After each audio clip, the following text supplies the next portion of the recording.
Ты живешь на 4-м этаже, я целый час для тебя пою уже, пою, пою. Что ты, где ты? Я жду ответа.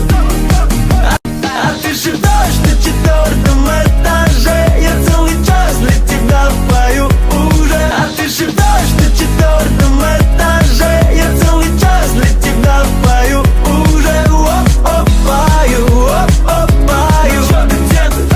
Я жду ответа. А ты живешь на 4-м этаже, я целый час для тебя пою уже, пою, пою. Что ты, где ты? Я жду ответа. Да ничего я тебе не дам. А спорим, ты мне дашь 15 тысяч. Ага, сейчас. Интересно, что мне рассказать Катюне? Что ты сломала ему гитару или называла сантехника? Милана, я там тебе кое-что должна. Ой, спасибо.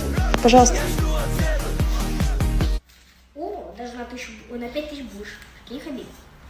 Как тебе дела? Деньги на базу. Это, короче, тетя Наташа